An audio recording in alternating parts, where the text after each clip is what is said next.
Okay, BYP opening with a little bling from the defunct Radio Shack Corporation. I bet Greg remembers this. And if you're watching my Hewlett-Packard videos, you'll remember this. I believe this is video 6, recapping this RF assembly. This is a phase detector assembly. This assembly, the phase detector function, is what makes the accuracy of this unit. It's basically a big phase lock loop system. As I mentioned before, there ain't no way.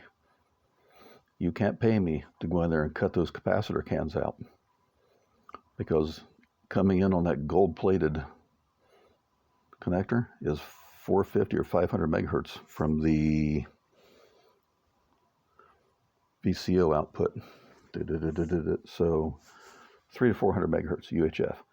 That UHF construction and layout are critical. It's also critical to not change the layout afterwards.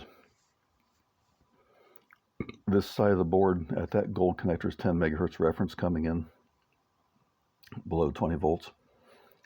That goes through a common emitter pair amplifier there, and then a transformer, and I'm not sure exactly what that does. But these are axial electrolytics. See the rubber plug, and see the rubber plugs are protruding. That's not necessarily a good sign. That can be a sign of leakage and heating. But those are axials. They're drawn cans. The negative lead, as you can see down there, is welded, and then the lead is plated and solderable. This capacitor on the far left, it's up against these supply voltages coming in through feed-throughs. It's very near the 10 megahertz reference input. And there will be electrostatic field between that ref wire and the end of that can. That can's grounded. There might be a tenth of a picofarad there.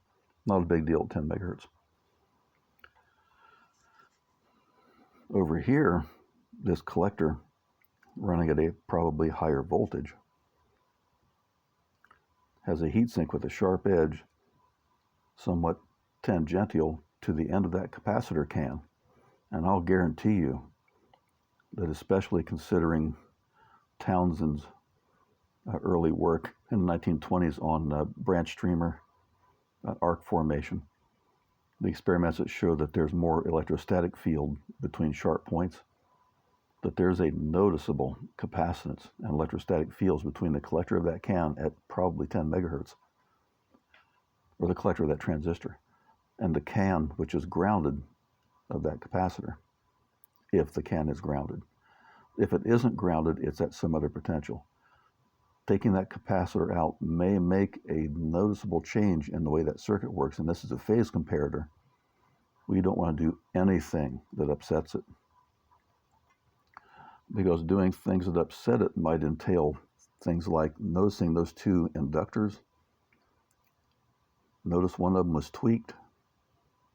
See how the spacing is greater on one? That was a tuning step sometime during manufacturing and testing. Doing anything like bending that dip mica, that silver mica, with a guarantee that there's field coupling between those two inductors and that capacitor, may change the circuit. Over here is a matched diode bridge, which ain't going to take very kindly to me maybe taking that capacitor out. Now that capacitor is spaced quite a distance away. But see, this assembly is sensitive enough that it was put in a significant, heavy metal shield. And there's a reason for that. Read Radio Engineer's Handbook. It'll explain why shield wall thickness makes a difference. That's a thick housing. That's going to keep all the RF in. But somebody went to a lot of trouble to put that heavy metal plate with the 9 screws in it and screwed that down to keep the good stuff in and the bad stuff out. So the last thing we want to do is screw the tuning up on this circuit by taking that tantalum out right there that says 35 DC. We don't want to take that tantalum body out. I'm not going to operate this unit with old capacitors. It's too cheap and relatively easy to replace them, considering that replacing this unit is, I don't know, 10 grand for a modern RF generator. And this is legacy HP equipment. So what I'm doing, after very carefully thinking about it over the weekend, is I'm doing this.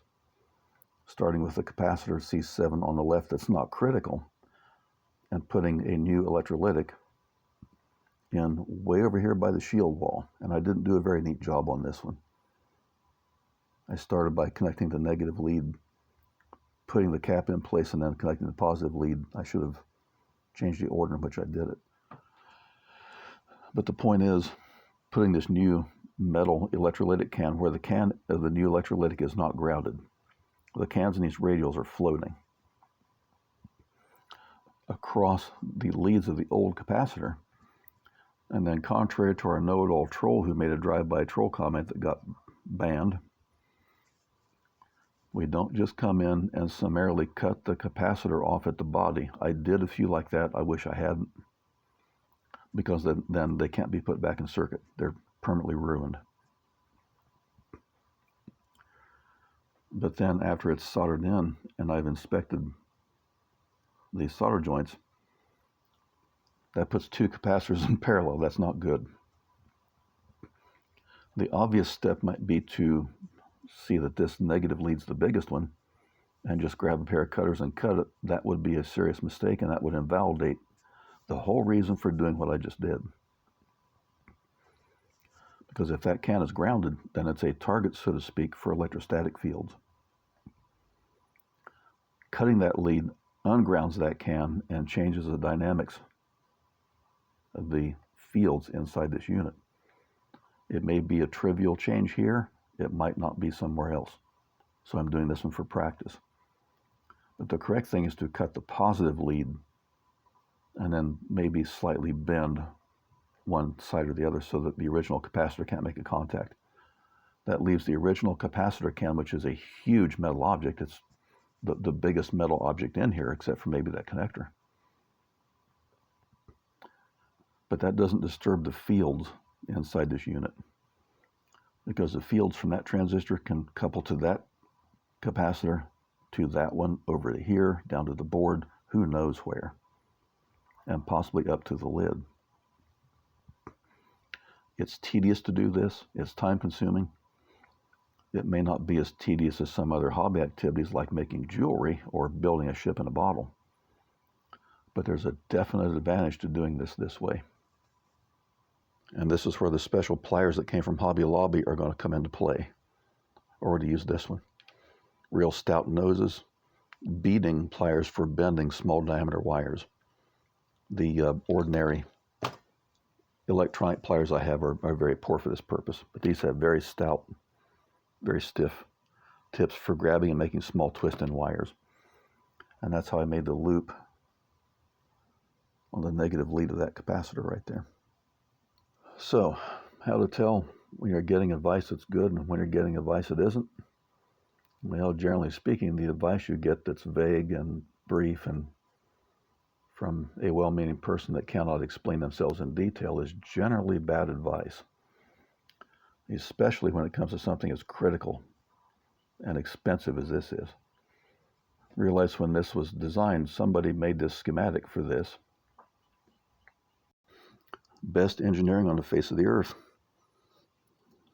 There's the differential pair of those two small transistors with the small heat sinks. 10 megahertz on the left, DC midpoint reference on the right, 4.9 volts. RF everywhere, especially the heat sinks.